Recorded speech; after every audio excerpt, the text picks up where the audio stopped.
I'm actually doing this. So for those of you can't even English, but for those of you who do not know, your boy is starting a podcast. So originally,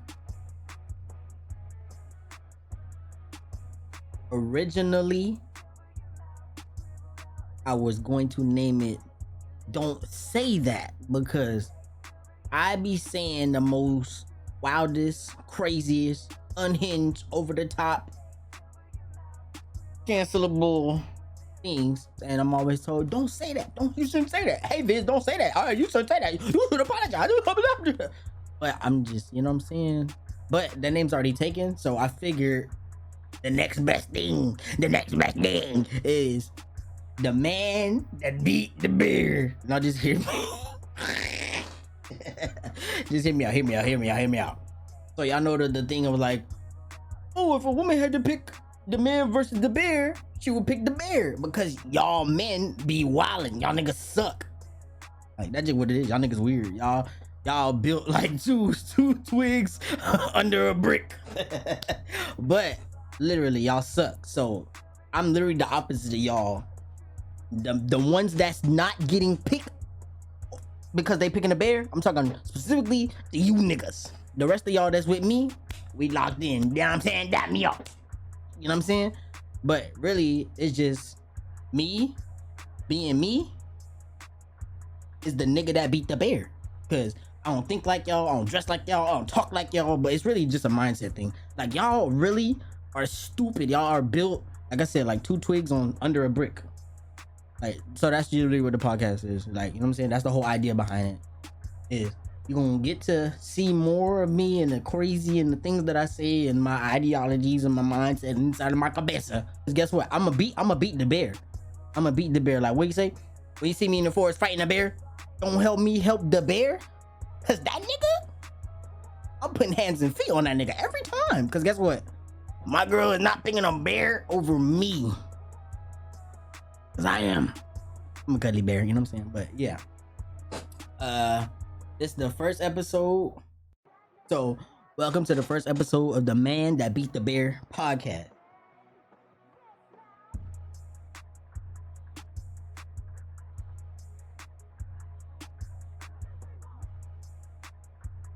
Yeah. I mean, so pretty much I'm gonna just talk about everyday stuff, life experiences, financial literacy, a little sprinkle of religion, a little sprinkle of politics, but just whatever. I'm just on here yapping. Somebody take his mic, cause all he do is yap. Hey, all he do is yap. I done yap so much the beat done restarted it all again. Like, shut up! But I can't.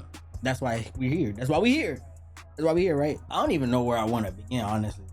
I got so much I want to say, but this is the first episode. Y'all just gonna have to bear with me. You know what I'm saying? As the episodes continue to stick, I'll be more polished in how I present it to you. But for now, we just gonna yap, and I'm gonna show y'all a few things that we gonna talk about, react to, and then there's some other things that we gonna talk about and react to. I'm pointing like this because there's monitor 1 and there's monitor 2. If you see me staring here when I get to yapping about certain things, it's because I have notes on this screen. That's all it is. And this screen is where I'm gonna play the videos that y'all gonna see on this side right here. Yeah, you gonna see them right here. Woo! I think the first thing that I wanna say is that, look at me getting into my bag. I have fingers like, yeah, I'm about to say something real diabolical. Nah. I think, so really, today I just gonna talk about, I think we live in a simulation. LOL. That's why I wrote my notes, just like that. And then the next thing after that is talking about betrayal and grief, and how I believe they're synonymous of each other. I feel like they brothers and sisters. I feel like they not long distance cousins. I feel like they the cousins you see, like, you know what I'm saying? The cousins you really locked in with, like, what's up, cuz? Cause just life experiences. And I feel like we have stories and testimonies and things that we go through, and it's really not for us. Because if we all went through life and just went through stuff and never shared anything that we ever went through with anybody, then it's like I feel like we'll just be doing ourselves a disservice. Like they say, there's power in the knowledge if you use it, but if you don't use it, there's no power in the knowledge. So it's kind of like that. It's just like me sharing it. Whoever hears it, and do what they will with the information. But yeah, and also too, in relation to betrayal and grief, it's like of course you have the stages of it, but like overcoming it, the after effects of like how you look at life, you view people, your daily interactions, like your relationship with friends, family, or your intimate relationship with your boyfriend, girlfriend, spouse, like how all of that dynamic change, even how you view yourself. And I think the main part of, I would say, the betrayal part is people only gonna deal with you, or the way that people deal with you is how they see themselves. I feel like that's the best way to put it. So if people treat you like trash, they probably look at themselves like trash. And people that treat you, highly, they probably look at themselves highly, or they could just be a piece of trash. They feel like they better than you, so they're gonna treat you like you lower than them. Cheat.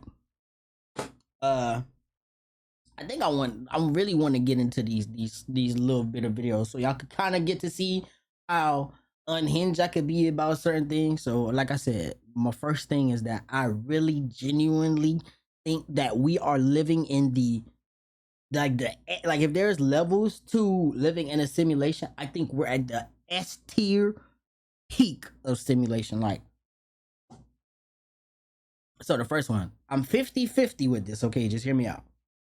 People crying on camera and filming themselves, it has to be a sickness. Like, it's okay to have a real moment on the camera. Like, there's nothing wrong with that. Like, obviously, like somebody's filming and then something happens and you react in real time. That's perfectly okay. Like, there's so many instances I could think of where there's cameras rolling and then a moment happens and you react, like a proposal, walking down the aisle, gender reveal, you having like a intimate moment with your family, but somebody's filming it. Like, you know what I'm saying? Like, people just at a party, whatever the gathering, just filming because it's like, oh, I'm with my family, woo, woo, woo. And then something happens and it's like you could be crying sadness, happiness, you know what I'm saying? It could just be something, but it's like it's real. Versus you like this, you put on a camera, look at that thing, you get the and then while you crying, you start doing the most. But while you crying, you still like, I know y'all see me crying. And then you still post it. And you post it like, and you think like, oh my gosh, I just did this wonderful thing. No, you look dumb. Like, I'm sorry. And I hate the fact that the video has to be a woman. But it's not really about her. It's just the concept of what I'm talking about.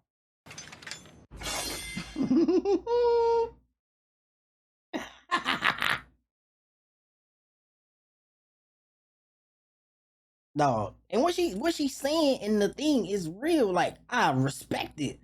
Like, I respect it. You know what I'm saying? Shout out to the wait, hold on. Shout out to the married, couples that actually have kids and they go through the whole process and they do it right. Like, shout out to them. Shout out to the single moms. My mother was a single mom. She held it down. She raised a bright, young, sexy individual. You know what I'm saying? Shout out to my moms. But I just don't think that there's certain things. Like, I feel like she could have like sat in a car and really like yapped about her points, but instead of that, she does this.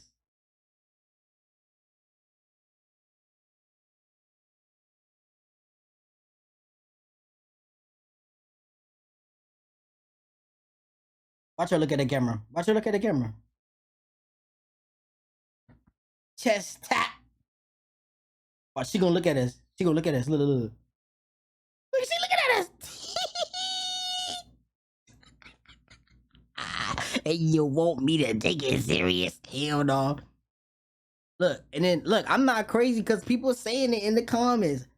Bruh said, when I watch videos like this, I just think about how she set up the camera and decided to put her hand on her chest and look extremely sad for the make of making a sad video.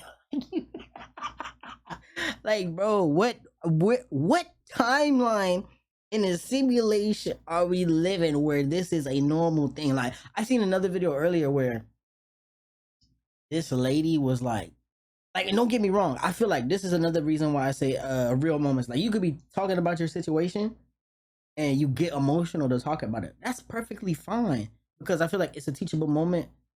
uh People are getting to see the real feeling and emotion and like how the situation really like had a grip on you, and they do so well with that, like getting their point across and using their struggles to be a testimony to others.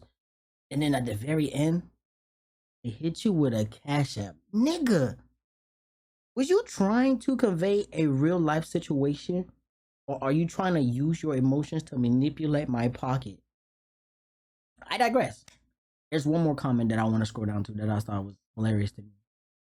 It said, "You need therapy, not the internet." I agree with that. But again, we live in a super highly overstimulated society where I feel like, bro, we talk about mental health so much. Like, I feel like we're either desensitized to it or we're overstimulated by it, and it doesn't have the same tact. We can sit here and talk about mental health all day, but 9 times out of 10, you're gonna meet somebody, they're gonna gaslight you, you're gonna try to challenge them for them to be better.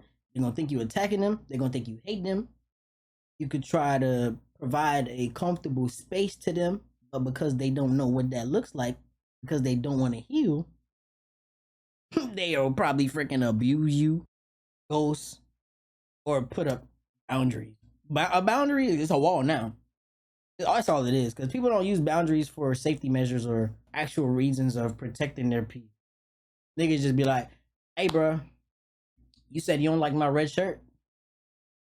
Boundary. I don't like people that don't like red shirts. Nigga, shut up. You ain't your red shirt ugly. How about that? Dang.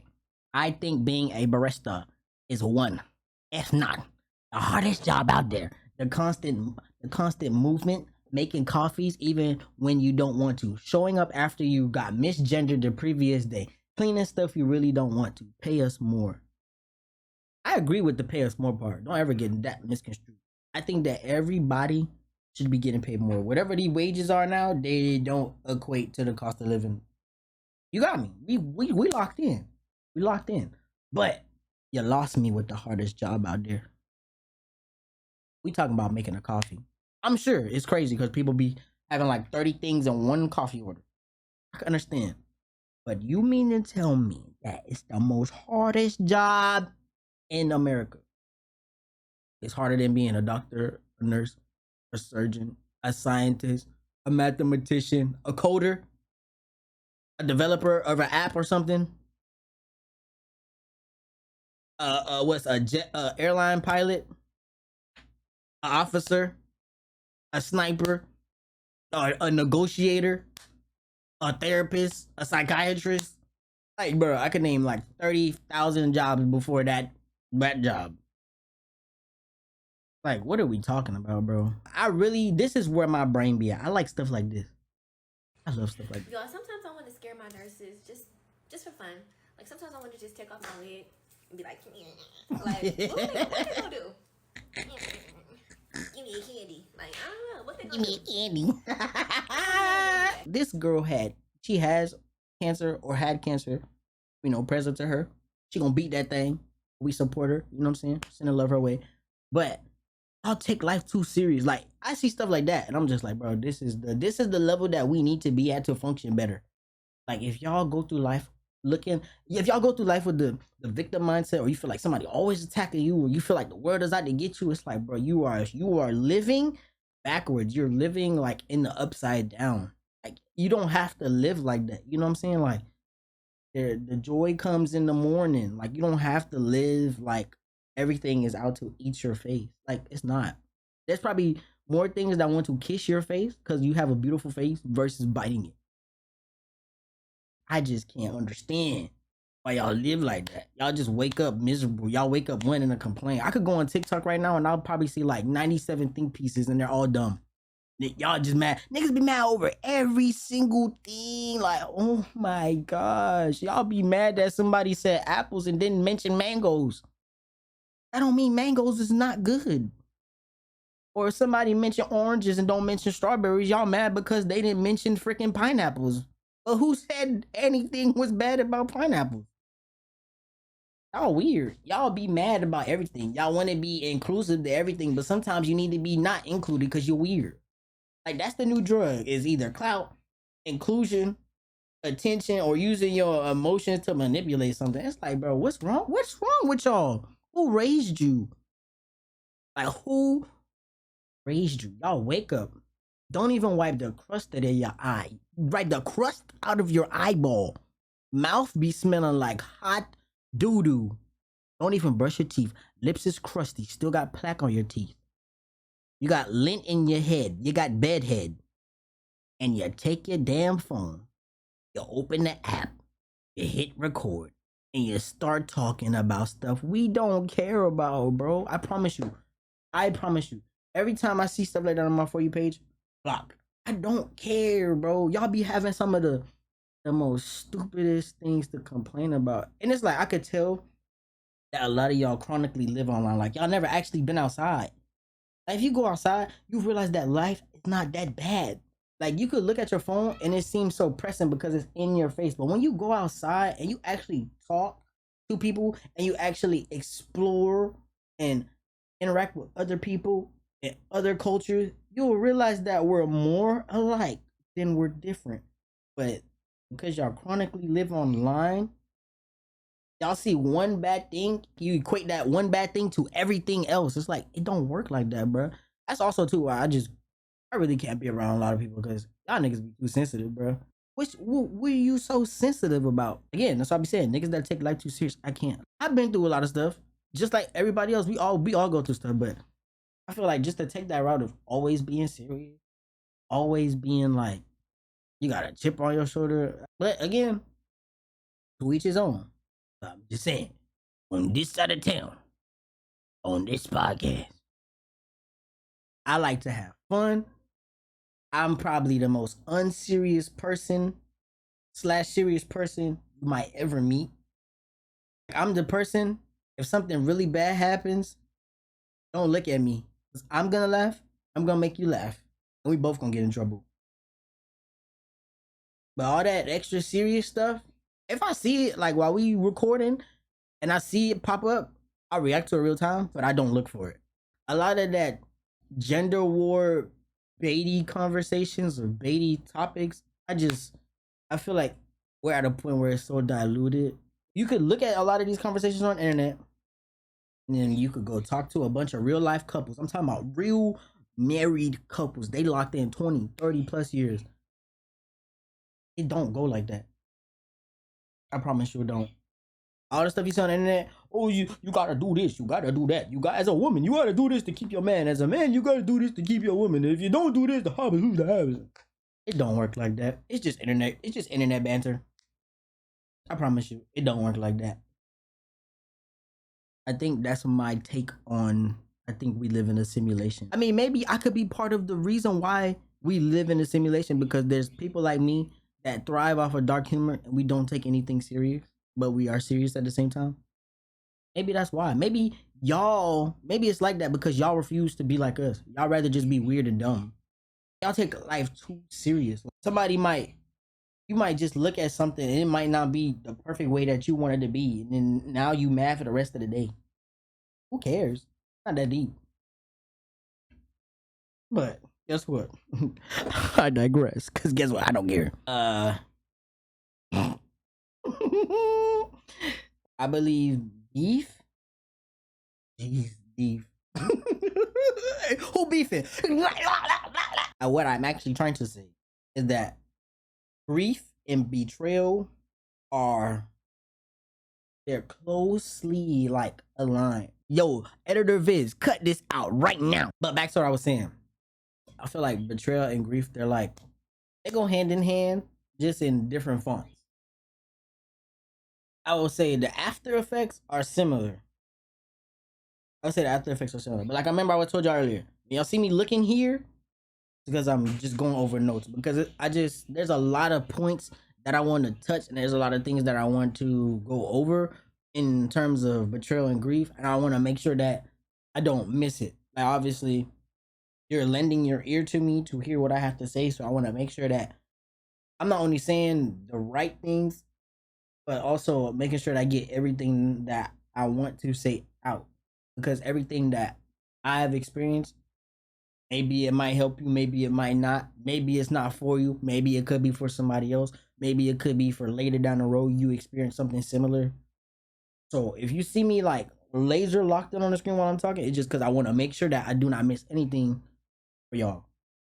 So just bear with me. Oh, also too, like future future podcast probably I would not be. I'm telling you right now, I'm not editing nothing. But I'm gonna just edit it because there was a lot of in here, so I just want to make sure it's not. So in terms of betrayal and grief, I feel like betrayal, I'm not saying it's easy and I'm not saying it happens right away, but eventually that hump you get over it and you kind of just, I don't want to say plateau like you stuck in the same spot, but it's like you get over it and life goes. But with grief, I feel like, I think, feel like think. I try not to say feel because it's like I'm leading with emotions, but I'm just saying that I think that grief is one of those things where it's like you get over it and life goes on, and then parallel to it, it follows you. So as life is going on, I feel like it follows you. Like it just doesn't go away. Like maybe the ways that you manage it gets better. Maybe you're more like you're cognizant, you're more aware of like, okay, like I feel it. I'll feel it seep in. But I just genuinely don't feel like it ever goes away. That's just my take on it. Um, I would say that they're both bad, and I never wish it on anybody. But exclamation point. Does build character, and I really hate that because stuff I've been through, I hate it. I wouldn't wish it on nobody, but it made me the man I am today. I'm like, obviously it's a serious conversation, but I'm sorry. I gotta add that notch in there because, shoot, we don't know. I might start crying on camera too. And I think that the weight of grief is heavier. Obviously, like I'm not gonna say one is like I'm not going ooh ah, but I do genuinely feel like the weight of grief is heavier, even though they're still both bad and they both build character. Like I said before, and it just sucks. Like we don't want to go through it, but the whole premise is to give you tools and guidance to understand how to navigate it when it if it does happen. Because again, I promise you, anybody that's watching, I do not wish nothing bad. I only want the good things for you. But when something bad happens, I would prefer you to have the proper tools to navigate it. Because I noticed this one thing too, and I can say this about like niggas. I can say this about church too, to a degree. People would rather watch you fail or watch you hurt and then help you after versus kind of guiding you through it. And that is, I feel like we're working backwards. Like just because y'all did that back then, don't mean you have to do it now. Like there should be a council. There should be like somebody. You don't have to have a whole bunch of people. If you got one person, if you don't got one person, call on Jesus. But I genuinely think this. If somebody's going through something and you're sitting there watching them go through it in real time, like you're seeing all the stages of betrayal, all the stages of grief, you're watching them go through it in real time, and they go to you, and your answer is, "Yeah, I went through it too." You gotta bear that cross on your own, and then when you done, circle back, and then we'll talk about it, and I'll tell you how I got through mine. Like, what world does that make any sense? Like, and again, we live in a different time and a different age. Some people are not really mentally built for certain things, especially we talk about the difference of upbringing. We talk about the difference of cultures. Every household is different. We could have black culture be a thing across America, like in all the black houses, right? Every household be different. Every upbringing be different. Like even the difference of siblings, how they're raised is different. Their outlook of how they was raised is different.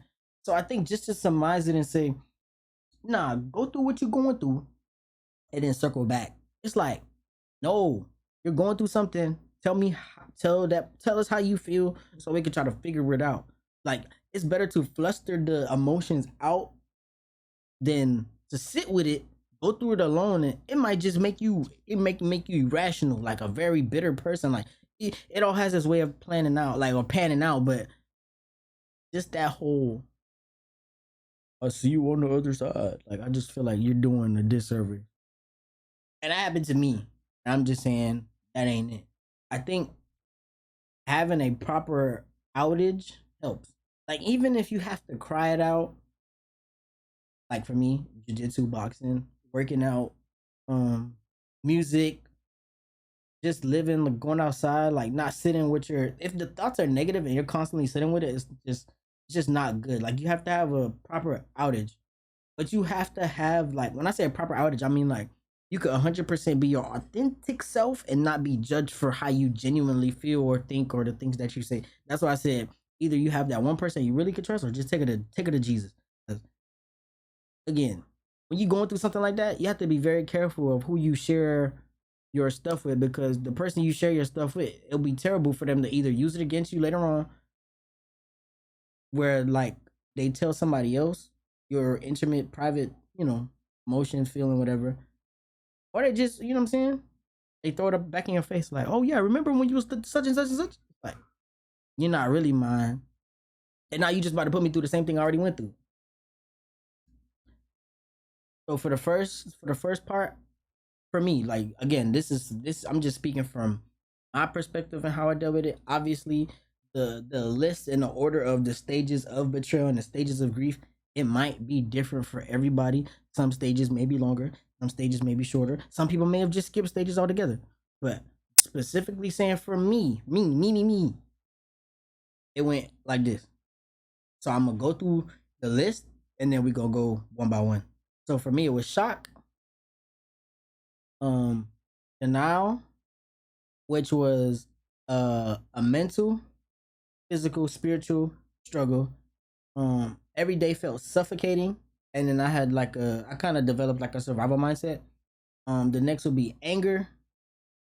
I put anger there, but I genuinely felt a deep seething rage in terms of betrayal. Then you start to bargain with yourself, like, oh, I could have did this, I could have did that, which is like overthinking. Or you have I put mental NBA replays, like you know how you just keep replaying it in your head over and over and over and over and over and over, but it's not the full gist of the entire interaction. It's just like glimpse of the interaction. That's why I say like an NBA replay. Then after that is high functioning depression. Again, it might be different for other people. Some people might just be like actually depressed and they soaking, life like they actually go down. Or you have some people that just they keep operating at the same capacity that they was, but but the depression is parallel to them, if that makes sense. And then there's acceptance, and then the 2.0 version of you, which would be like the newer, improved, more intelligent version of you. And the 2.0 version, we're gonna get to it, but that's where I am right now. That's where I am now. Like I'm still in the thick of it. I'm still in the thick of it.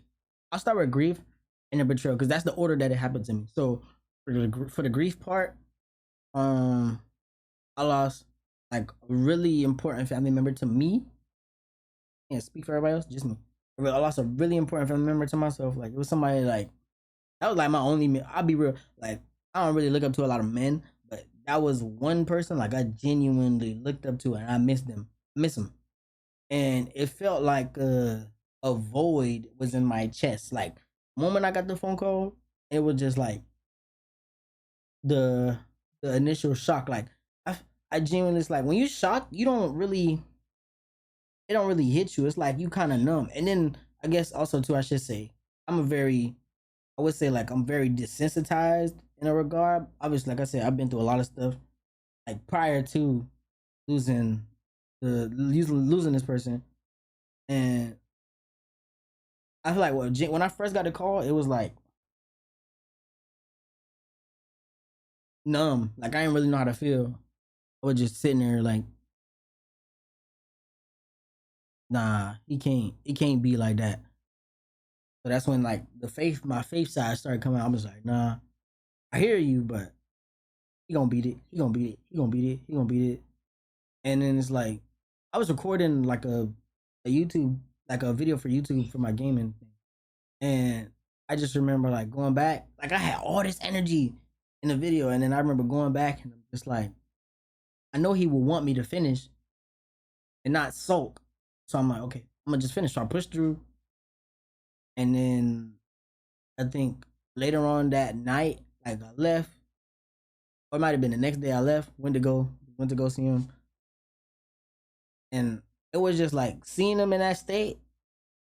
It was still shock. It was still shock for me. It was like, shock. Like denial didn't really set in yet. The denial part didn't set in. But for me, I'm just shocked. I'm just going through the motion. Like for them, it was like a 7 day period before he actually, you know, left us.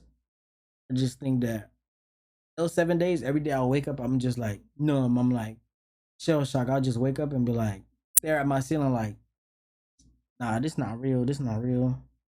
And then, constantly visiting, like talking to him. Obviously, it's just like, nah, nah. But this wasn't the denial part. This is just me being shocked. Like it's happening and I'm just numb. I'm just like, nah, you know what I'm saying? Like, bruh got it. Like, bruh got it. You gonna be that. What? Then I went to see him that one time, and then that was it. And then I think I'm still in shock, like, nah. I don't think the denial part, like the struggle, really settled in until like I physically saw him, you know, in the coffin, like the casket. And I think that's when all the mental, physical, spiritual, everyday feels suffocating survival mindset, that's when the denial hit. And I think in the denial, it wasn't really physical for me. Like I know it is for a lot of other people. It was really the mental and spiritual part that I really struggle with. Because for me, in the one side of my brain, the spiritual side, I'm just like, you question God. You're like, why God? Like, why? Like, why him? Or like, why him? When there's a whole bunch of other bad people, like, you know what I'm saying? Like, what he meant to me and what he meant to, certain people is like, you know what I'm saying? Why him? And I think I struggled with that for a while because I don't want to say I was angry at God. It was just like more so confusion of like, why? But I wasn't angry because it didn't have a reason to be angry at God. Because again, it's like, some people, like, you're in a better place, but at the same time, it's like the physical, I guess that's the selfish part of it, which I'll leave to the mental side, but it's just like the aspect of like, I don't think people understand like what death is. Like when somebody is gone, they're gone. Like they cease to exist. Like you can no longer see them. You can no longer hear them. You can no longer physically be in their presence. Like, and I think that's where the spiritual part really was knocking me because I'm just like, God, why? Like of all people, why him? Why now? Why? Like why do? And I was already going through a lot of stuff at the time. Like financially, I wasn't in the best place. I was trying to be in the best place, but I wasn't in the best place. Like I would have moments where I would peak from like investments, etc., and then crash, and peak, and then crash, and then peak, and then crash, and then peak, and then crash. So a lot of the times where I was peaking and then crash, I was with this individual almost like every day. And the one day that I didn't go, the one day that I didn't pick up the phone, something happened. So I was just like, man, I just started to struggle like that. That's the spiritual side. Then the mental part was like, dang, had I just picked up the phone, this wouldn't have happened. Had I just went over there like I normally do, this wouldn't have happened. So I really started to like kind of put it on myself because I'm like, nah, man, this on me. Like I know better. I should have picked up the phone. I should have I shouldn't have put this YouTube video before him. I should have picked up the phone call. I think I struggled with that for a while. Like I think that's where it was for me. And then Like obviously you watching certain like the people because it's real small. So you watching the people in that inner circle like struggle, and then it's like you're trying to keep yourself at a certain level so that you can help them through it in real time. Because it's like if everybody off, then it's like one of us has to be on. So I think the everyday like feel suffocating was because like at the same time, my mom had eye surgery, which was to save her eyesight in her left eye. Mom's a DV survivor. If you know, you know. And so I'm dealing with that, and then taking her to appointments, taking her to surgery, taking her to recovery, and at the same time, I'm still trying to filter through the loss of life. I'm like, ugh. So I'm like peak 100% being me, being a son, man, being a man and taking care of all my responsibilities because I still have responsibilities at the end of the day. I can't falter. So I'm like, soon as like I'll take my mom, drop her off at the front of the clinic, the eye clinic. I'll go up to the parking garage and I'll sit in my truck and I would just blank stare and then just start bawling my eyes out. And then she'll call like, "Oh yeah, I'm ready." And I'm just like, and I'm like back at it because it just I, I just had to. I just had to be. I feel like the moment I would have just stopped and just sat in it, like it probably would have like put that on other people. And at the same time, I just genuinely didn't feel like I had a space to really vent that particular emotion, how I felt about it. Like so again, that's like the for me where the mental struggle was like, and the everyday feels like it's suffocating because that mental, like when you pick battles, I would say mental and spiritual are at the top because I group them together like mental and spiritual struggles. I put them at the top, and then I would put physical under it. Like I guess you would say like the internal conflict, and then I would put like outer last because it's easier to deal with yourself because you know what you're dealing with, but it's harder to deal with somebody on the outside because you don't know what they're dealing with on the inside. That makes sense. I'm gonna say it again so it's a little bit slower. It's easier to deal with yourself because you know what is going on inside than it is to deal with somebody on the outside because you don't know what they're going through on their inside. So in the denial part, it was a long time of denial until I saw him like get physically, the whole ceremony and everything. And then that once that happened, the anger set in. And I'm talking about a deep, deep seething rage. And it wasn't like again, I said, I wasn't mad at God. I started to focus my anger on certain people that was outside like of the circle because I said like the circle was very small. So then outside of that circle, those few individuals, it was just seething rage because it was like the way that a lot of people went about his passing. It was just like you could have called, you could have, you could have stepped up. Like you know what he meant to me, you know what he meant to certain other people, you know what he meant to other people, and the fact that you didn't even have the decency, the consideration to show up, it was like you know what you are. You're a disgusting human being because at the end of the day, it's not about being tit for tat, but when you talk about terms of family, like, and I'm just speaking for myself, and I'm not talking boast. I'm not a boastful person, but it's like when I'm only just talking from my experience of like being there for people. Like I've always been the person in my family, like I'll be there, no matter who it is, no matter what. Call me, I'm there. Like I show up every single time. Like I do whatever. Like I'm always helpful. I never am like, oh, if I do this for you, you gotta do. I would just do it off the whim. Like sometimes I would have to sacrifice my own, take a brick off of my house, a brick off of what I'm building to give to somebody else. I'll always do that. So the one time that I'm going through something, I'm just like, dang. Like I'm bawling my eyes out, going to certain individuals. I'm like, yo, I really don't know like how to feel. Like I'm really trying to cope with the loss, and it's just like it ain't really settling. They just looking at me like, Alright.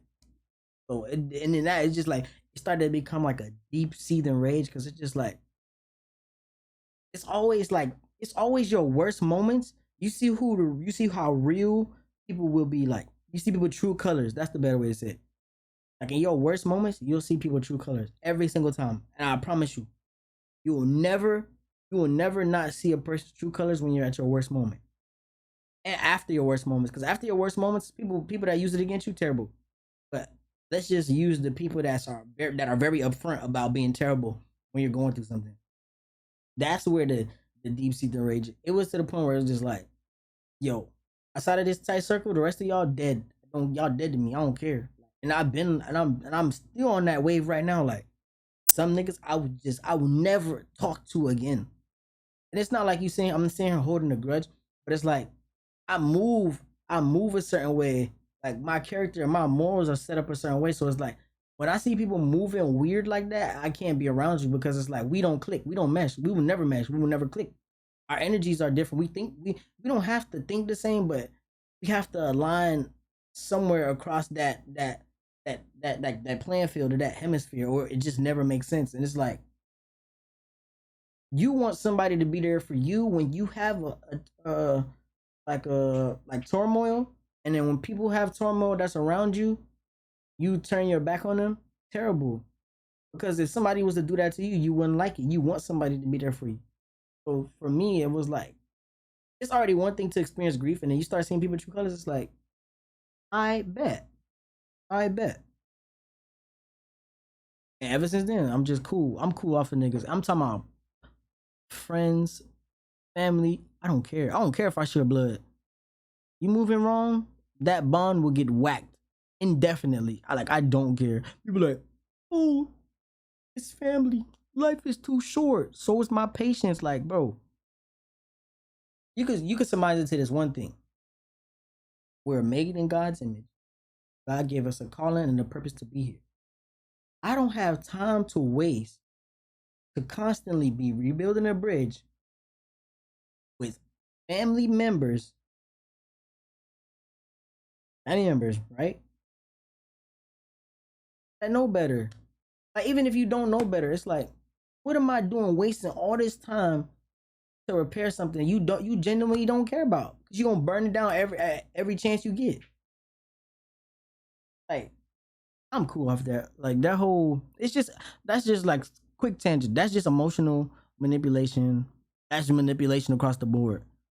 If you got real friction and you have like an issue with a family member and y'all talk it out and then y'all make amends and then y'all slowly rebuild the relationship to something that's supposed to be cordial and nice and lovable, and y'all could be around each other and like really enjoy life, and a nigga turn around and be weird, what am I constantly wasting my energy for you? Like the Bible says you should forgive like 70 times 7, whatever. Of course I'm gonna do that. But you know what I'm gonna do after that? I'm gonna drop you off on God's doorstep at his feet, and I'm gonna move on because there's other people and other places and other things in life that I want to achieve, and I'm not gonna waste my entire existence worrying about, oh, it's family life is too short. It's family life is too short. Like it's way more to life than that. Like I promise you, don't ever let nobody gaslight you. Like I was like that for years, where I'm like, oh, it's family. I gotta do this. I gotta do that. I gotta do this. No, it's a setup. It's a gimmick. It's a gimmick. It's a gimmick. Don't fall for it. I promise you. Don't be like me. I'm just now coming out of that. Where it's like I feel like I gotta do this because it's my family. I don't care. That blood don't mean nada. Nada. It don't mean nothing. It don't mean nothing. I've met friends that I've known less time than my family, and they are more real than some of my family. So I would never die on that hill of it's family. Life is too short. You gotta do that. No. Why am I extending the same grace to y'all? Y'all don't extend to me. Or why am I extending the same grace to y'all repeatedly when I could extend that grace to somebody else that actually might need it, somebody that might actually appreciate it? And that's the thing. I feel like we waste a lot of our time, our spiritual energy, our physical energy, our mental energy, our emotional energy on stupidity. Like, that's where you set a boundary. That's where you would set a boundary. If a nigga keep crossing the line, you remove them. Or if you do have a boundary set up and a nigga cross it, and then you check them about crossing the boundary, and then they get mad because you checked them about the boundary, then move. Like, are you mad that I got a boundary and I checked you about it? What world do we live in? Like, people be so entitled to feel like they're always right. You're not always right. And I'm one person. I don't mind being wrong, but like, there's a way to go about it. Like, you can't just be strong headed about everything. Like, your opinion matters, your feelings matter. They do not, because guess what? Your feelings is not a fact. And that's, I could say, like, obviously when we get to betrayal, we'll talk more about that. But I would just say, yeah, man, people just be weird. Like, they, instead of helping you through your grief, they make it worse. And that's, again, that's where the survival mindset started to come from, moving on from the everyday feel suffocated to survival mindset. People will genuinely sit here and see that you got something going on and treat you weird. So it's like, you're already dealing with loss. And now it's like, now I got to start looking at people around me, like, I don't really know who I could go to. So I got to put up this wall. So now you walking around like a boxer every day. You trying to, like, you fighting for your life every single day mentally. That's what it feel like. Because what do? You can't go to nobody. And let's just say you don't have like you don't believe in Jesus or whatever. That's on you. But I'm just saying, for me personally, when I don't feel like I go to somebody, I'll go to my Father in heaven. But it's just like, when you really genuinely don't have like a physical person that you could physically like be around or vent to, it just make it hard. You like, dang, you really just going through life like, every time something pop off, you like, you gripping like you got a blick. Every time something. That's how it was for me. Like, with grief, it was just like, everything was like, I would feel like I was so, I don't want to say I was hypersensitive. That's the word. I was super highly sensitive to everything. Where it was just like, I'm ready to crash out at will every single time. Just because you going through something, you feeling like, okay, if the person that's on your left-handed side that's mad close to you, and they start being weird and just like, you know what I'm saying, they ain't really being there for you, it just be like, you start looking at everybody different. You like, well, if you was that close to me, then how the hell that person feel? How that person feel? How that person feel? Because y'all all cool. We all cool. So do y'all all feel like that? Or just one of y'all feel like that? And it's hard to decipher that when you're going through grief, because you're already at an emotional, emotionally unstable. So it's kind of like, you already not looking at it with the right mindset. So it's kind of like, I just started grouping niggas. It is what it is. Which, again, like I said, the everyday feels suffocating survival mindset. I'm just trying to make sure. Sorry, I'm just trying to make sure I stay on point and make sure I'm giving y'all everything I wrote down. That survival mindset into the, like I said, the deep seething rage. And I would say, like, with the deep seething rage, like the Bible say you could be angry but sin not. Like, I never did anything with the rage, like, because at that time I don't feel like the conversations would have went well. I just kind of was like, I'll be angry, but I would keep it to myself. I'll just be like, I found myself isolated more. I'll just be to myself. Like,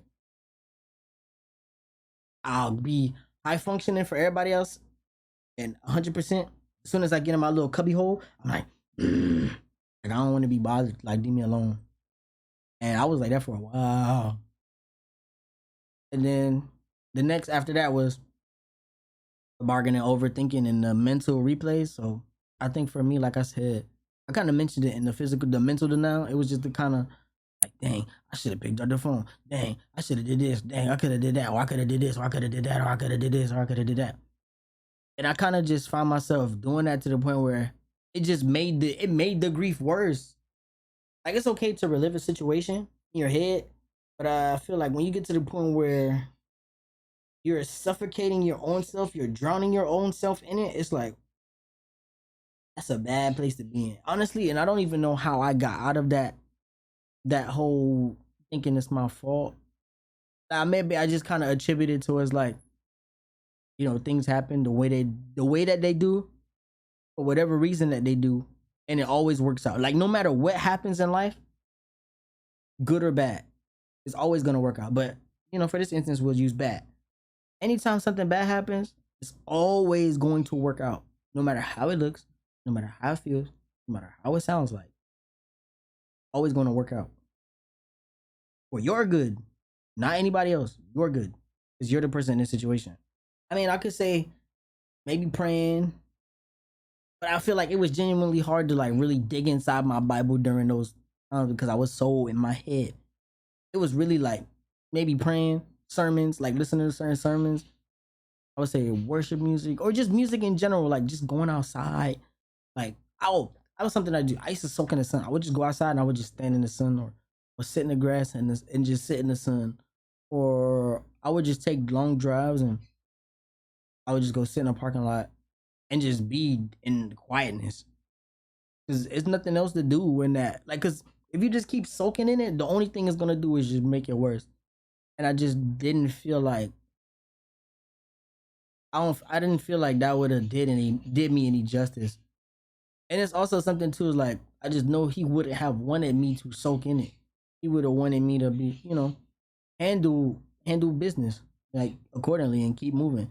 Oh, it's like I just had to keep reminding myself like he not mad at you. He don't hate you. You not a disappointment. Because again, the reason why it's synonymous with betrayal because the same way you overthink like, oh, I could have did this, like the same thing with betrayal. You gonna be like, dang, I could have did this, or maybe or this happened because I'm like this, or this happened because I'm like that. I'm being punished. It's like, nah, it's not like that. You just gotta know the person to know. You gotta know them enough to know where it's like, man, they would have, you know what I'm saying? They would have wanted me to start to find enjoyment instead of soaking, and then like celebrate the life, not the death. So think about all the good times, all the memories that you have with the person versus just thinking about that one instance of them never being here again. And I think that's something that's super important with and I've always had this mindset of I try to maximize my time with people because you just never know when people won't be here again. You never know when that's your last phone call, your last hi, your last hug, your last kiss, you don't know when it's your last. I think it started with like my grandma. I lost my grandma many, many, many years ago. But the one thing that always kind of bothered me was I had a choice to go see her. It was like, go see her or get this. I forget what it was. It was like a electronic device or something. But the electronic device equated to the price. And because like I was a kid, like, I was still young. I was legit. Like I probably was like 9 or 10, 8, maybe not 8, between 8 to 12. But like you really like when you're a kid, like death don't really make any sense to. I feel like death won't make sense until you're older, or like the actual processing of death. So that, and then it's just like you really don't think about time and stuff like that when you're a kid. Like you don't think about like, oh, I should go see this person because they're older. They might, not be here as long. Da, da, da, da. As a kid, you just like, I could pick that over that. Oh, I want that. So I picked the thing. And I think that same year, like certain members of the family went to go see her and they came back. And after that, she passed away. So for me, like, I remember seeing like how my mom was rattled by it. Like she woke me up in the middle of the night, banging on my door, like, ooh. And I'm sitting there like, I was just sitting on the bed, numb. I'm like, mind you, I'm a kid. So being that emotionless at that age is like something that's not good. Like, but I just remember sitting there laying on the bed, like looking at my mom, like, I gotta be strong for her. Like, I ain't never seen her break down like that. I'm like, so I'm 9, 10. I'm like, I gotta be strong for moms. But that replays in my head all the time when I have interactions with people. I'm like, yo, I gotta make sure that I give them 100. I gotta be myself. I gotta make sure that I give them the most comfortable space so that they could be themselves in. Like I gotta like prioritize being in the moment. That's another reason why I think I struggle to be like a social media person where it's like I'm constantly posting because I'm so ingrained in like I want to live in the moment. Like I'm not taking out my phone. Like I'd rather just enjoy every second while I'm with you in real time.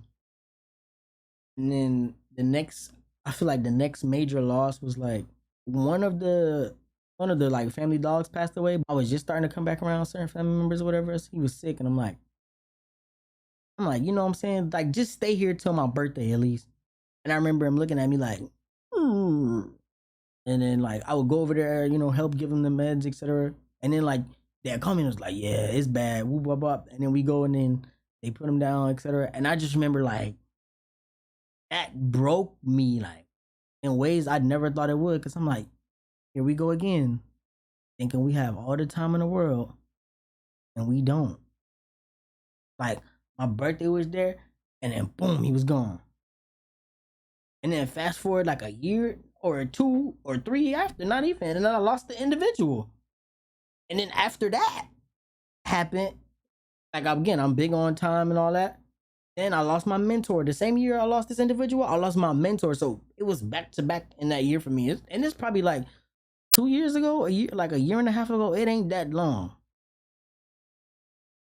And then, so coming off of that, I feel like I'm starting to see the upside of getting over grief a little bit and lost my mentor. So I'm just right back in the thick of it. And I feel like with that, the stages didn't hit me as bad because there was like a slight distance between us. So I didn't really get to like gather it. The only thing I would say that messed me up was like, dang, I was supposed to see bro that Sunday and whatever happened. So it was like, dang. That's why I'm so big on appreciating people while they're here. Cause again, you never know when somebody will not be here. That's why I'm heavy on like the relationship I have with my mother. Like I make sure I do as much as I can for her. I appreciate her. I spend as much time as I can with her. I try to take her out, whatever the case may be. If she asks me to do something, I do it. I don't complain, whatever. Because one day, like just how life is, she's not gonna be a part of my existence anymore. But I don't want to be that person that's like, dang, I wish I did this for my mom while she was here. Like so I try to do it now. That's why I work so hard because I want to be able to give my mom the world while she still is alive. And I just don't want to be one of them people that's just constantly like, oh, I wish I did this, I wish I did that. I want to like when that time does come, I want to be like, yeah, I was able to do this for my mom. I was able to do this for my mom. Versus being like living with regret about it. And that's kind of where I really be why I am the way I am. Because I appreciate human life. I want the best for everybody. And I think that however you navigate grief, because everybody navigates it different. I'm very desensitized, so it's like dark humorish for me and how I navigate things. But I would say the most important part about the grief is the before the grief is here. Just spend time with your people. Spend time with those individuals. Like just like the people that you genuinely love. Like if you had to really think about people that if they left this earth right now, you would be devastated. Like you don't know how to live. Like you gotta appreciate them people a lot more than you do now. Or like those small interactions where it's like, dang, they get on my nerves. That's where you lean into it a little bit more. Where it's like, you know what, you annoy me, but I genuinely need this right now because I'm gonna look back on this moment when you was annoying me and laugh at it. So instead of being irritated to the point where you don't want to be around a person because they're slightly annoying you, like they doing this little dumb junk, like like, dang, why you did that? It's like, you know what I'm saying? Just kind of go with the flow of life. Don't let it ruin what you have with that person. But that's not me saying let people play with you. People who is playing with you, that because I'm telling you right now, finger down on some niggas. Some people could leave this beautiful existence that we're living in. And I promise you, I would not care. We're gonna segue into the acceptance part. I mean, the acceptance part is kind of just like you living with it at that point. You just like, yeah, it happened. Now, how do you readjust yourself to this new life without said individual? Honestly, I'll be real with y'all. It may be different in every situation, but specifically my situation, it's still an outer body experience. Like just going to where the person used to dwell. Like not seeing their vehicle there. Going into the spaces that used to be their space and just not seeing, like, you know what I'm saying? Like their presence is absent. Like, I don't know. I still be rattled. I think about out there all the time and I just be like, dang.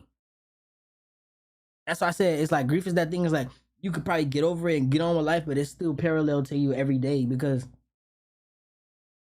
it just don't ever seem like it go away. Like you just be in the thick of it. Like and he really used to dwell here. She used to dwell here, and she used to do this, and she had this like that, and he had this like that, and it's like life goes on, and you have to keep up with it, or you get lost in the sauce. And I'm like, every single time, I just be like, oof. Every time I think I'm like, I'm over it, I'm like, I'm back in the thick of it. But I will say that it is doable and it is possible to live after. It's possible to have a normal existence. It's possible to have a normal life. It's possible to do those things, but you just have to be okay with the fact that it won't be the same, and that's okay. I think that's the most important part. Is after you get through every stage, the shock, the denial, the anger, the bargaining, the overthinking, the depression, the acceptance, like it's okay. And it won't be the same, and that's also okay. Because it's not supposed to be like it's not supposed to be. You're supposed to have like a renewed mindset, like a renewed character, a renewed everything. It's like you're supposed to exude a different aura. Like you can't be the same. Like you never supposed to go through something, have an experience, a journey, and then get to the end of it and be the exact same as you was before you started. That's you know what I'm saying? That's a whole different conversation for a different day. But you're not supposed to be the same. Like you can't go through highs and lows and then come out the same. Like there has to be a change in art, a change in character, a change in the way that you think and how you act and how you move. And that's where I'm at with it. So with grief and how it changes your outlook on life, people and daily interactions and views on relationships. Like I said, I've always been a person to be super appreciative. Like I need to lock in. I need to whoop whoop whoop whoop with this person. I need to make sure that I'm giving them the right time, giving them the space, and it's like really appreciating them. Because it's easy to get in that everyday mindset where it's like a person could make you like upset. It could be something small, and then you just kind of like shooing them away at that moment. And it's like in that moment, I try to do the opposite. Because if you shoot them away in that moment, it might bite you.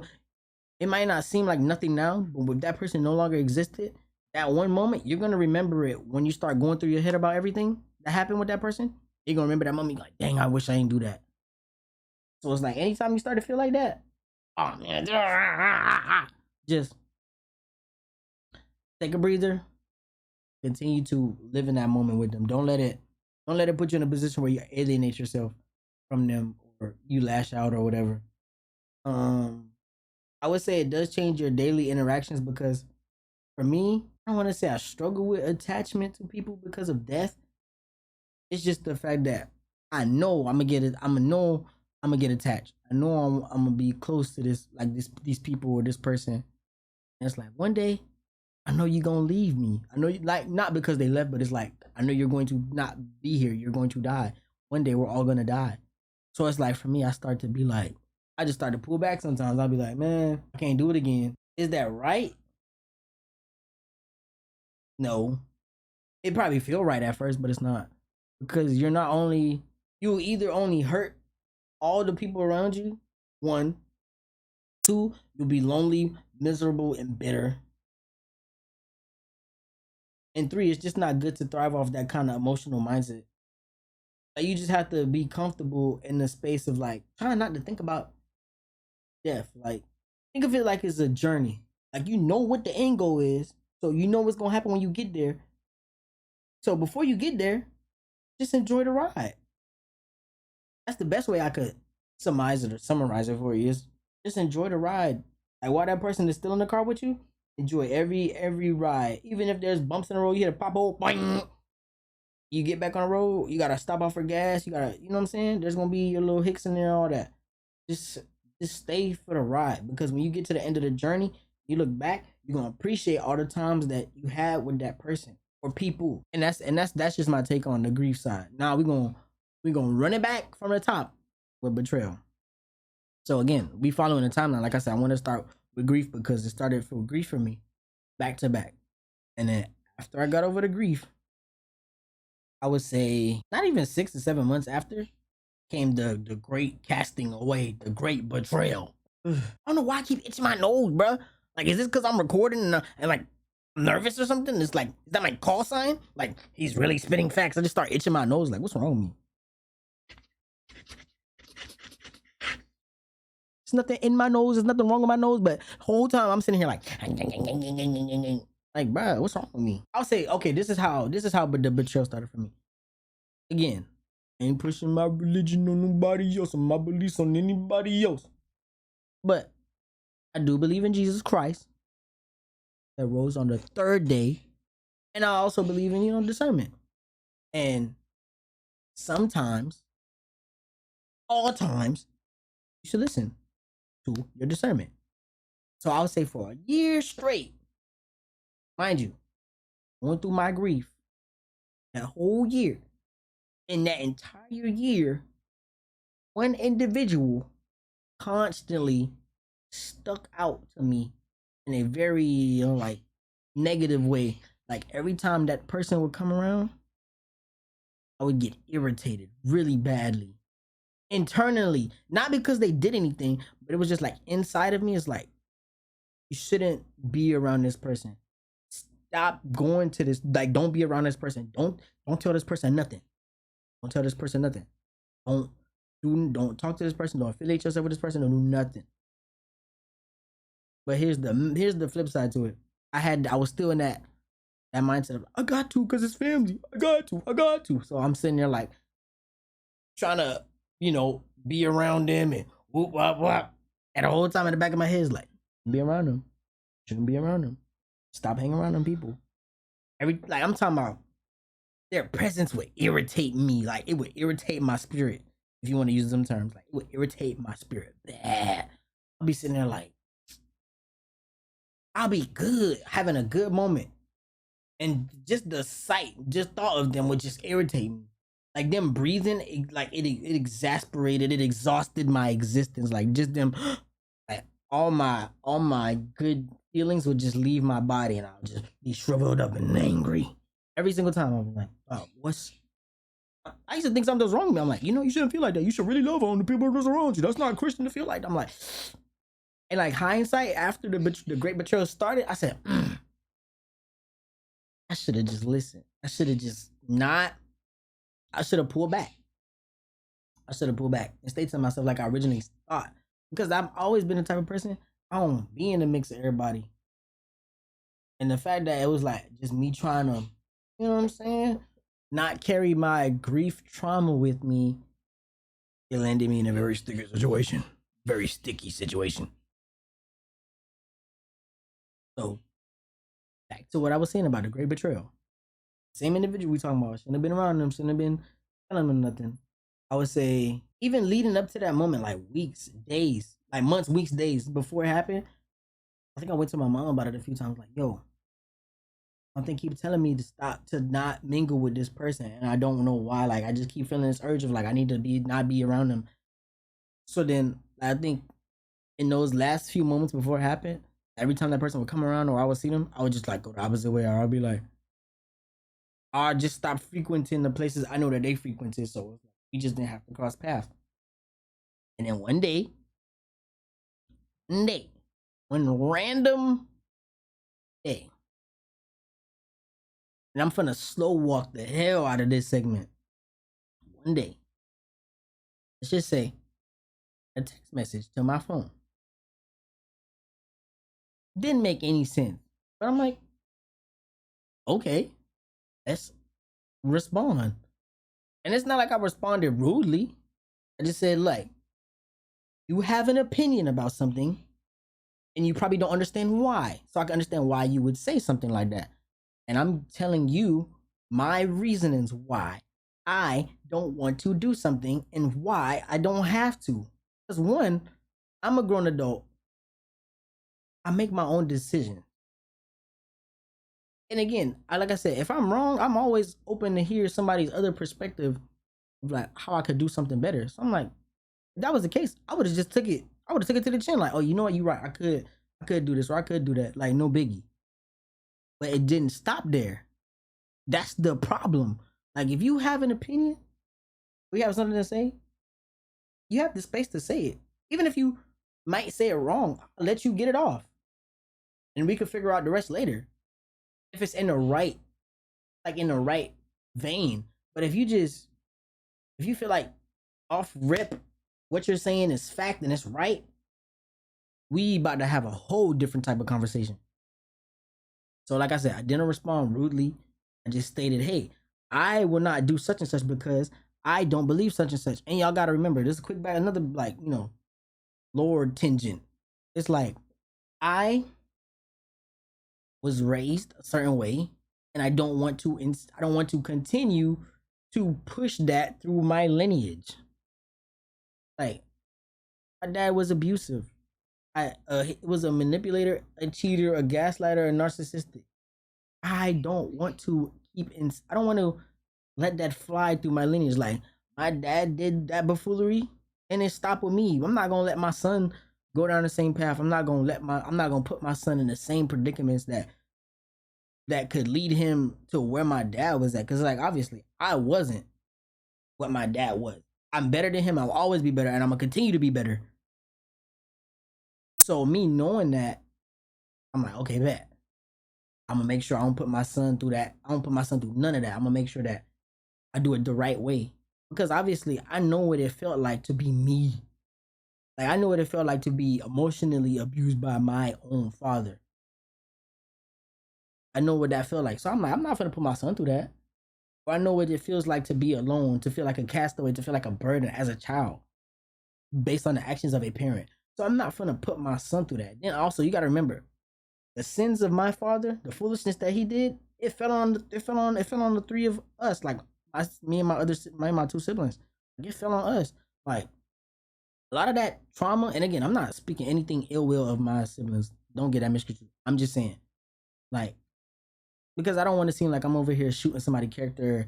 None of that. I'm just telling me. Like, I'm telling my story. Like nobody could tell my story better than me. And if I tell my story and you're a villain in this is across the board. If I tell my story and you're the villain in it, you just gotta eat it. You gotta eat that. Because there's always gonna be a hero and villain in somebody else's story. To me, I could be the hero to 1,000 people, and to one person, I could be a villain. I'm cool with that. I don't mind. But just because I'm saying my side doesn't mean I'm saying something bad. Just because you are a terrible individual and a horrible person doesn't mean what I'm saying is wrong. Doesn't mean what I'm saying is like, oh, you're such a terrible person for talking about such and such. I'm not supposed to talk about my story because it might offend you and might offend your character, and it might change how people view you. I'm sorry, but I'm not gonna sit here and hold back what I went through when it could help somebody else because I'm supposed to be scared that it's gonna you gonna ruin my character. I don't care. I don't care about your character. Your character obviously put me in a bad predicament. One thing I could say that leads to betrayal, because we not even to the shock part yet. We're just talking about before the initial betrayal and at the betrayal. Avoiding difficult conversations is like a thing that can lead to betrayal being started, because when you avoid difficult conversations, things tend to get swept up under the rug, right? When you constantly start to sweep things under a rug, it turns into like this big heap, right? And then eventually you have to address the elephant in the room. But by that time, it's so bad that most people just be like, you know what, I ain't even finna, you know what it is. And they leave. And then that's when all that backbiting and weird energy start coming from. So it's like, all right, I see what it is. When people prioritize their feelings over the facts of the situation, another leadway right into betrayal. I think for me, it might have been that one. This individual prioritized how they felt over the facts of my actual situation that they had nothing, like they had no info on. And then because I challenged that, that individual felt unsafe and it led them to crash out. But people don't understand. I'm the original crash out. So if a nigga think they gonna crash out on me, I'm gonna crash out over your crash out and make your crash out look small. So stop. Like I'm just not doing that. And the people that usually betray you, they want you to be so devastated. Or no, I'm saying it wrong. They want to be so devastated in a situation. So anything that they did to you, they don't have to take accountability for. That's the problem with betrayal. Like people will betray you and do all this evil stuff to you. And when you check them on it, they put themselves in a victim role and they move so devastatingly. Like you did the worst thing in the world by checking them for dumb stuff that they did, they don't have to take accountability for it.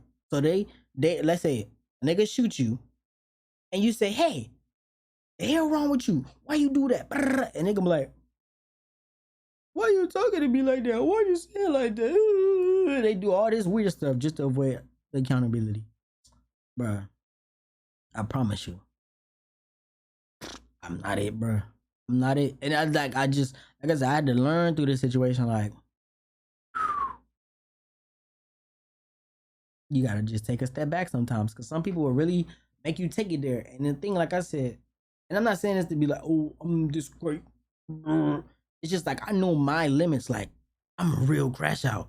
So like I feel like if I crash, I feel like I gotta prove a point. I'm making an example out of you. So it's like me, it's like you might be here, and because I'm crazy, my brain automatically is here. Like, we not on the same hemisphere. We having two different conversations. So it's just never gonna end well for either side. So it's best if I just take a step back. Like I said, I responded. I said, hey, I'm not doing A, B, C, D because of this. But again, I didn't go into detail because I don't feel like I have to explain myself to anybody. Like, first of all, I feel like explaining yourself to people is a waste of time and energy, especially when you know the person you're dealing with. So I'm just like, whatever, bro. Then I get a book. I mean, a book of a response. So that let me know, one, you already was feeling however you felt for a long time, thinking that whatever you felt was right. And then it's like you decide now to do it and you bring other people in it. I bet. And again, I'm not telling my story to shame nobody character. I'm just saying me because it can help somebody else understand how to navigate family drama, especially like me. I'm the person, I want to break the generational curses. I want to break the generational trauma in my family. It's something I eat, sleep, breathe, I'll die about. Like, I really want to change that, like, for my lineage. Like, I don't want us to, I don't want me and my son, I don't want to go through that. Like, I just want it to be like a normal, whatever normal looks like for us. That's what I want it to be, like, without all this backbiting, and then you get mad, you say hurtful things, and then don't apologize, and then turn around and just supposed to be cool. Like, you're supposed to just get over the hump and then constantly keep doing that over and over and over. Like, that's not a way of life. Like I said, like, me and my sister will probably never ever be cool ever again. That's dead. No disrespect to her, whatever she got going on. Hope that life is treating her well. I hope that God continues to bless her and move mightily in her life and continue to do things for her and her family, and everything's cool and copacetic. You know what I'm saying? Whatever. Cool. But she texts me, hey, why isn't your son in daycare? I looked at her, I'm just like, bruh, hey, I don't feel like I gotta explain myself to nobody. Cause again, hey, my kid, and my jit, whatever I want to do, so I will please to do. But because you text me with an inquiry, whatever you want to call it, you want to be all up in my Kool-Aid, no sugar, don't even know the flavor. It's like, whatever. I tell her, like, hey, I prefer to not put my son in daycare because, again, I'm not putting my son around random people. Like, do y'all see the state of daycares right now? Why would anybody want to send their child there? And again, if I decide not to, that's my decision. If you don't like it, well, there's a bridge. Leap! Like, bro, I don't care. Because y'all also gotta remember too. Like, y'all also gotta understand. When it comes to my siblings, they're the same way about their kids. Like, you ain't wanna tell me nothing about my kid. Wop, wop, wop. So guess what? I got my first kid. I'm gonna be the same way. Whoop, wop, wop. Like, we not doing that, bro. I don't care. Like, I'm the youngest, so obviously it's probably like, I'm older, so you gonna do with us. It ain't gonna work like that when I'm way ahead in every category. Again, not trying to take it like that, but again, she responds with a book. And paraphrasing said book, he's like, oh, what about moms? And one thing about it, two things for certain, three things for sure. I never prioritized my mother babysitting my son. She was the one that was like, you know, and my mom see me day in, day out with my son. She like, I'll help you, obviously, boom, whatever the case may be. So it's no biggie. It's not like we have something worked out. Like, you know what I'm saying? It's a mutual understanding. It's like my mom know how I felt about that. Cause yeah, y'all gotta understand. Mom raised my sister kids. Like, you know what? A lot of people don't know this. I had to share my upbringing with them.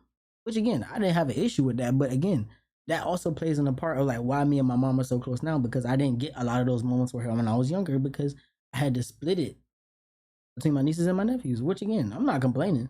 I love my nieces and my nephews to death, and I'll do anything for them. But like the reality was, I had to split my time with my mother amongst them. So as I got older, me and my mom are mad close. We like best friends. So I guess that plays a part into it too. So it's like whatever. Niggas got all these assumptions about me and don't know nothing about me. It was like you could just ask. You could just ask. But you took it upon yourself to go there. So whatever, we gonna go there. So I'm like, okay, bet. You don't know nothing that we got going on. You out of pocket.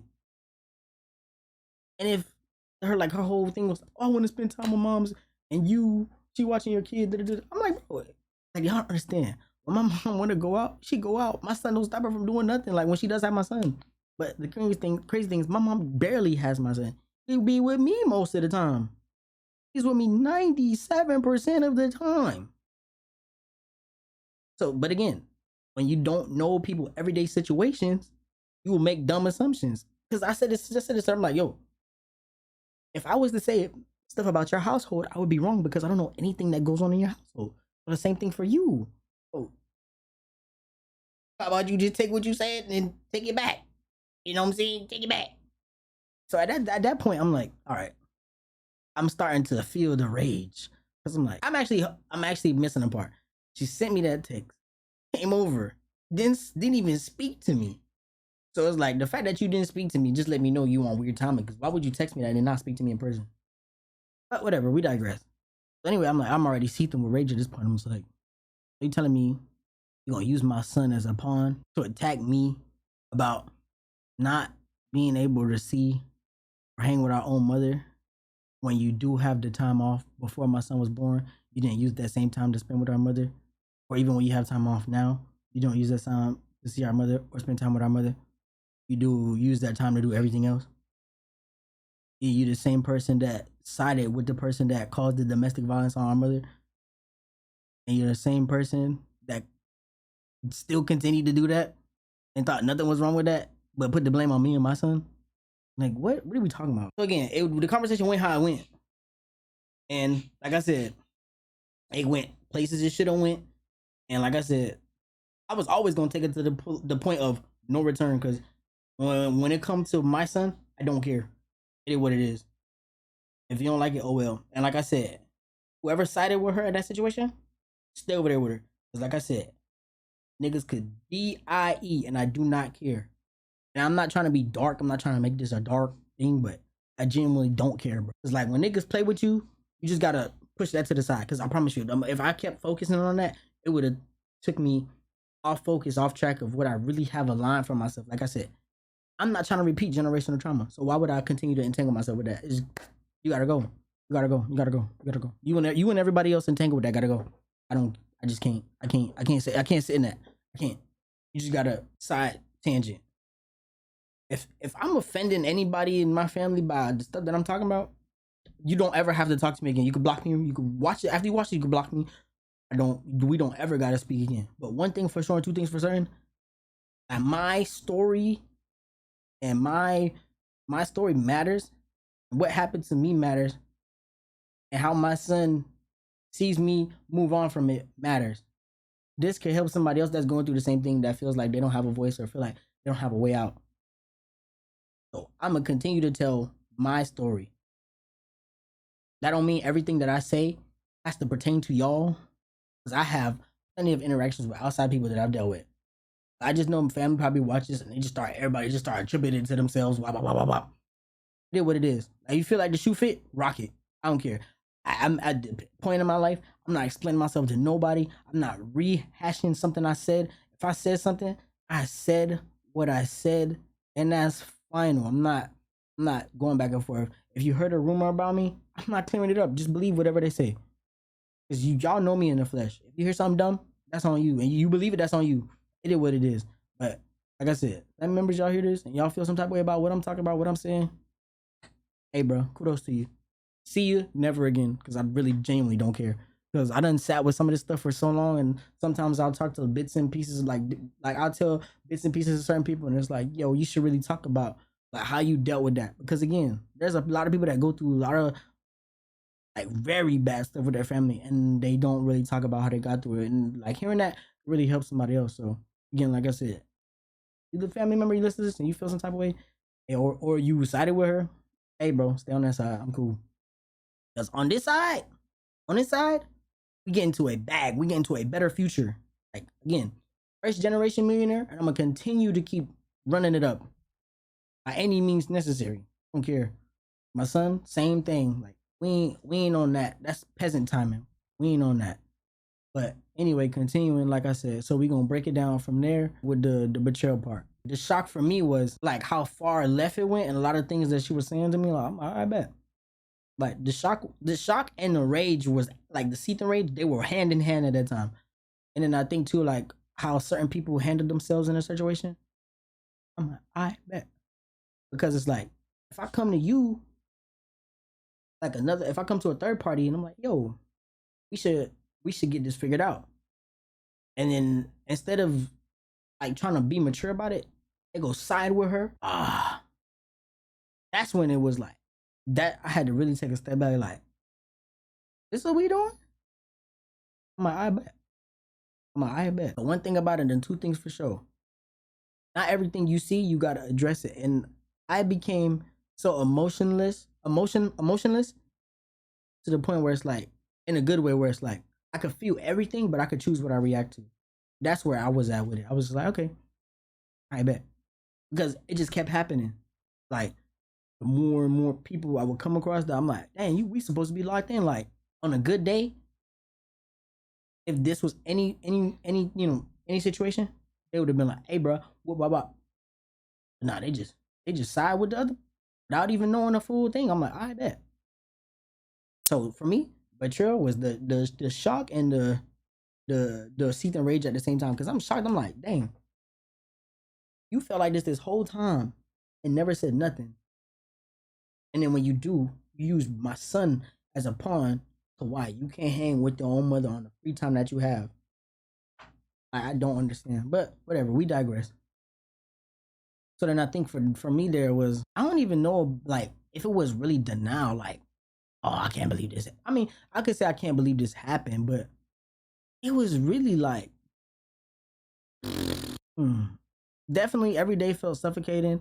Survival mindset was on 1,000, because again, like I just at that point, even till now, I genuinely don't feel like I don't trust nobody, bro. Well, at least anybody that's in the familiar areas for me, because I'm just like, hey, bro, if our circles is too mutual, I'm automatically assume they ain't on my side, because that's just how niggas be moving weird. Like, ooh, this what we doing? I think for the mental part, it was just, I think for me mentally, it was more so like, uh, I was at level, whatever's the maximum level, I was maximum level, like mentally ready to crash out. I'm just like, bro, what are we doing? And I think the spiritual part came from me, because it was like, I think I had just went to a service, Sunday service. Man, the pastor was talking about betrayal in the family, like, I mean, spot on word for word in his sermon. Oh, this really just happened to me. And I think like one of the key things he kept saying was, when you put it on the cross or when you leave it at Jesus' feet, you gotta leave it there. Because if you carry it and you dwell in it, it's gonna rob you of your joy. And once you're robbed of your joy, depression sets in. I had to sit with that for a bit, because it didn't really like hit me. And I think as the service, like as he continued to speak, it like started to hit me more. Where I was like, I was sitting there hearing him, but I'm still like reliving what just happened in my head, and I started crying. Like that's the release. Like, the crying is the release of that seething rage, the shock, and the denial. Every day feels suffocating. I'm in a survival mindset because I feel like I can't trust nobody. I feel like why me? I feel like dang, I ain't really go out my way to be a sucker nigga to anybody. This the energy I get. I was like, I bet. And also to get flushing out the the like I said, maybe I missed it, but like flushing out the anger as well too. I think for the place that I dwelt the most was the mental replays and overthinking. I'm like, I lived there because I'm just like, dog, what, bro? So I was just constantly replaying it in my head, like, dang, like, am I a bad person? Am I tripping? Like, what did I do to deserve this? I just kept thinking, I'm like, bro, I'm a first time father and I'm doing most than most people, mother or father would. I'm doing the absolute most. Like I don't miss a beat. And my son, very smart. He's 19 months old walking. This man know 50 plus words. Like he's able to identify a duck, a truck, a car, a boat, a dog, a bee, a monkey, like apples. Like he's able to identify these things at a young, like super early age. Like I don't miss a beat when it comes to my son. It's like I'm like, dang, how am I getting this energy? Like I can understand if I was a terrible parent. I don't understand if I'm missing a beat. Like I don't miss a beat when it comes to my little Greek, my little mini me. I don't miss a beat. So it's like I really started to think like, damn, am I doing something wrong as a dad? And then it's like obviously, you just have the right people in your corner that's just like, nah, you're a great father to your son. Like you're doing stuff most fathers wouldn't do or most parents wouldn't do. Like you're doing the most. Like don't let whatever that energy that these people are giving you make you feel like you're less than or you're not doing enough because your son loves you very much. And I think that was probably something that kind of pulled me out of it. 'Cause I don't even know if I was at the point of like praying for it because I couldn't utter the words to pray. I would just, but like I said, I would just be there, body in place, mind elsewhere. And I think just having to not only hear it because you could hear somebody say it, but it don't gravitate, it don't take hold, it don't take root until you believe it in yourself. Like I had to say it to myself. Like, I'm a great father. I'm not just a dad. I'm not just somebody. Like, I'm a great father to my son. Like I do the absolute most. Like I make sure that all the love that I didn't feel from my father, I make sure that my son feels it very early. Like I don't miss a beat, and I won't miss a beat. And I won't allow somebody to off track me to miss a beat. And I think that was probably the most important thing that it was like I feel like I kind of got so heated in it or so into it that I kind of started to like I mean it wasn't like it went on for mad days, but I just feel like in that moment allow myself to even react in that moment, like me going back and forth with a text message, I just feel like it wasn't worth it. It's like yeah, I got my point across. I say how I feel, but I could have just went about my day for real. Again, because I didn't have my son with me that day. He was elsewhere, so it was kind of like I had all the time. But maybe like I feel like if I had him with me, I probably would have just blocked it off the principle. But obviously, you live and you learn. Like, could I have handled myself differently? Duh. I would have like I said, I would have just blocked her, and I would have never spoke to her again, and that would have been it. I ain't feel like I had to explain myself to nobody, but whatever the case may be. Or I could have just said like, "Hey, I'm not trying to put my son in daycare," and then she sent that long ass book, and then I just blocked it in. I could have did that too, but it what it is. Like it was just like you going back and forth with that type of person. They're gonna make you take it there. So I had to take it there. But it is what it is. Like, and I think just kind of getting over that. Like again, because I said, yeah, I remember I'm very desensitized in a lot of ways. Sometimes bad, but I be like, so when stuff like this happen, I'm like, I'm glad I am. Because it didn't really take me long to like the acceptance part. I was kind of like, bro, I'm cool. Like, shoot, it is what it is. You on your side, I'm on my side. You stay over there, I stay over here. Cool, keep it that way. Hope I never see you again.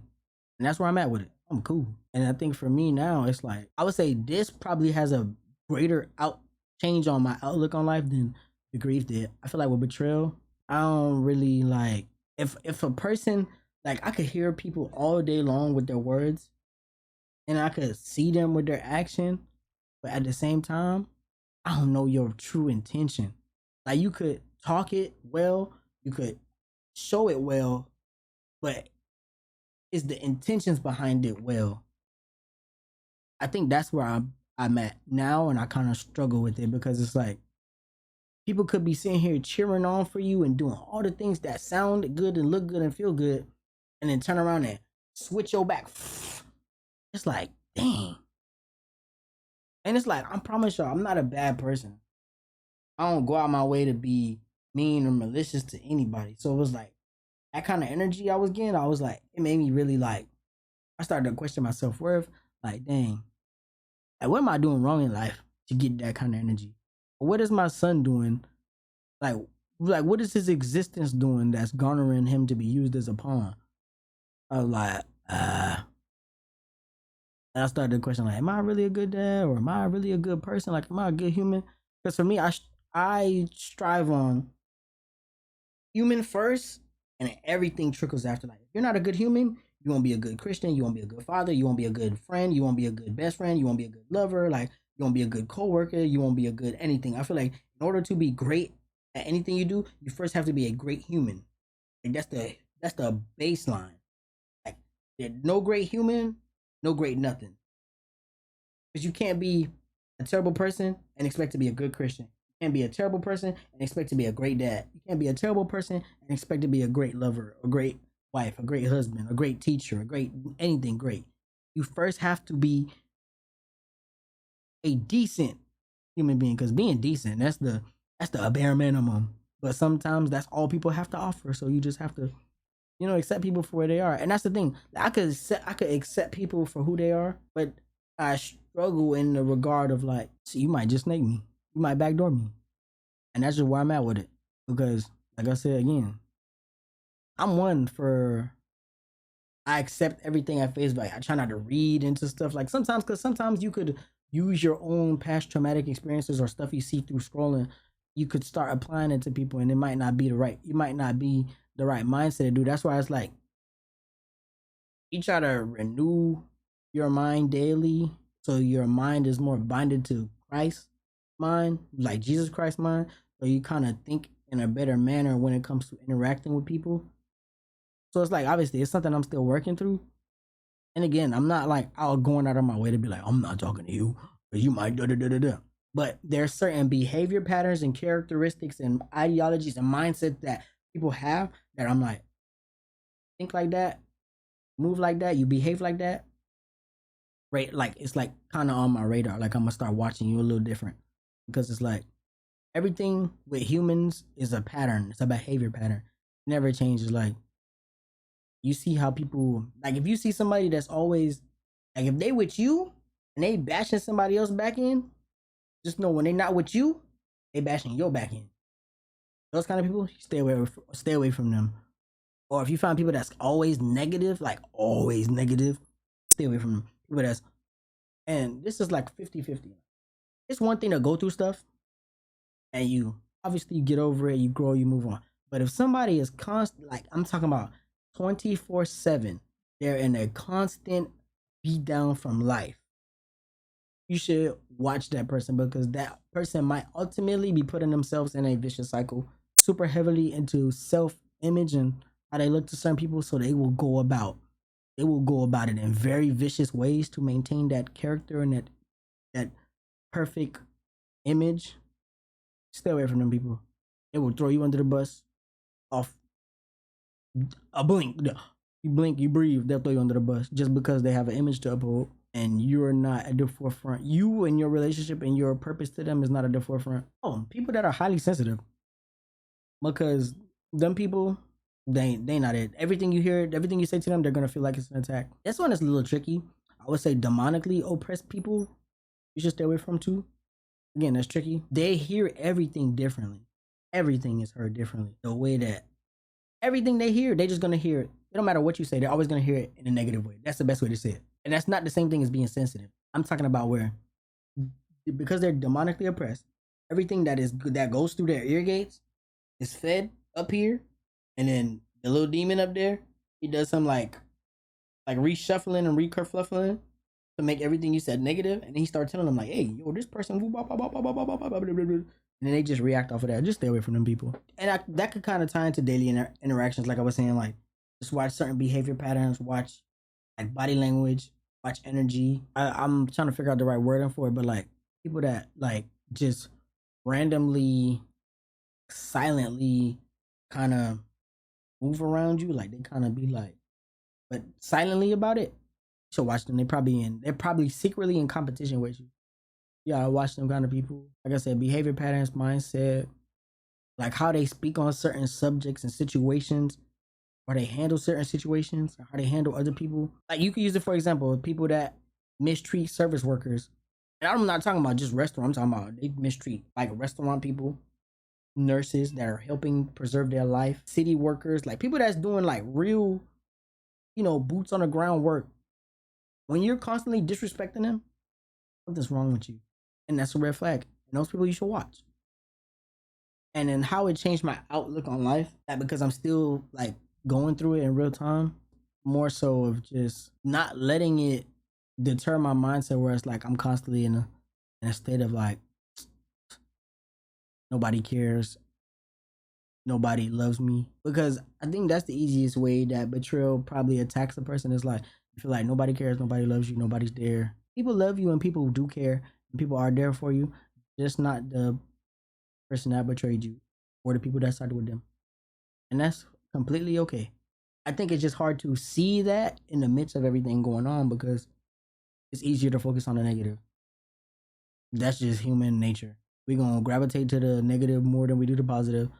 Even though the positive is way like stronger in the aspect of helping you get through it, the negative just always will seem louder. Like you could have 1,000 people saying they love you, you could have 10 people saying they hate you, and those 10 voices will seem louder than the 1,000, but it's not. It's just a trick of the enemy. Just a trick of the enemy. The 1,000 voices will always be louder. The ones that genuinely love you will always be louder. It will always be louder. Oh, also something too. When you experience like betrayal at any level, doesn't have to be like, oh, this super really bad thing happened. It could be like small betrayal. I think one thing that's also important that I didn't really speak on was the bitterness. Like, it make you really bitter. I think that might be like, up there on the hard part of not being bitter about it. Like, it's hard to just function normally because you're gonna walk around with that chip on your shoulder, like, damn, dog. You don't have to be bitter, like, because again, what's a lot of thing. A lot of times when stuff like this happens is you might have your riffraff with a certain individual. You get your stuff out, and then the bitterness sets in, and then you start exuding that energy onto other people around you. Thank God that I didn't do that, because I kind of had a wherewithal of like going through stuff before, where it's like just because you went through something don't mean and that don't mean innocent people around you have to catch it. Just keep it to the person that did it, and if they can't get it, they don't understand how you genuinely felt. You just gotta get it out in more positive ways without pushing it off on other people. Because that's the thing too. Hurt people hurt people. Somebody else could genuinely be going through something that hurt them, and then you might be the one that catch it. And then because you caught it, you react. So that hurt person now hurts you. So you don't want to repeat that cycle where they hurt you and now you will hurt somebody else. The whole goal of this too is to, we don't want to be hurt, but if you're hurt, you don't go put it back out. Just hurt, heal. Like, heal the next person. Give them the tools, give them the advice, so they don't have to get hurt too. Because I think that's the thing too, where it's like, I think people also use that as a cop out, like, well, such and such did it to me, so you gonna get it. No, nobody's supposed to be your punching bag. If you want to punch something, go punch a punching bag. Don't punch people emotionally, not physically, obviously, but I just feel like there's so many ways to go about it, and that is not the way to go about it. That's all I have to say for this episode. I feel good. Like, I was questioning myself, like, should I really do a podcast? Because it wasn't even going to be a podcast. I was really gonna call it "This Is Not a Podcast." It would just be me just yapping about life stuff and just talking, rambling, like in my car with a mic. Because I bought the little wireless mic. I just gonna be walking around with a mic, like, "Hey y'all," like, I think I got in my head a little bit, so like, nigga, nobody want to hear you, but it's like somebody out there gonna hear it. It is what it is. But here I sat in front of my computer for like 2 hours before I freaking hit the record button because I'm just thinking like I want to make sure I get everything out. not because of the other people, just because I really want y'all to understand. We all go through stuff, and it's like we could take the tools and different things that we learned and pass it to somebody else, so they don't have to go through it. And they can pass it to somebody else, or even if they don't use it, they can pass it to somebody else. You could try this, you could try that, you could try this, you could try that. And then, like I said, it's we just here. It ain't really it's gonna be all serious. No. I'm just here to have fun. Like we gonna have our moments where I really be here talking to y'all. Like, hey, maybe you should try this or try that. Like I went through this, so you don't have to. So do this and wah. But all that, we not doing that here. I'm just here to have fun. And like I said, talk about life experiences, react to stuff, have a good time, laugh, giggle. You know what I'm saying? We here for all that. And I genuinely hope that everything I said was received well. And if it wasn't, oh well. Because guess what? The boat gonna keep rowing. And I would say from my first episode, I'm happy it turned out this way. I genuinely am happy. I'm excited for all the things that's to come on the Man That Beat the Bear podcast. Everybody that's gonna tune in, I just want to tell y'all, I love y'all. I appreciate y'all. I do hope that if you are genuinely going through something, it don't have to be what I'm talking about. But if you're genuinely going through something, I hope and I pray that you are able to navigate it effectively so that when you come out, you're a better you than when you before it happened. Because I think too, it's like I feel like we could be at a place in life where we feel like everything is good and something bad happened. And then as we're navigating through it, we feel like, dang, life will never be the same. Not supposed to, but it will be better. So I do hope that if you're genuinely going through something, that even though life may never be the same, I pray that it genuinely gets better for you and is better for you after you get out of it. I do pray that you have good people around you that can support you. And like I said, if you don't, go talk to Jesus. If you don't believe in Jesus, go talk to your higher power, whatever. I'm not here to knock nobody belief system or religion. I'm just telling you mine.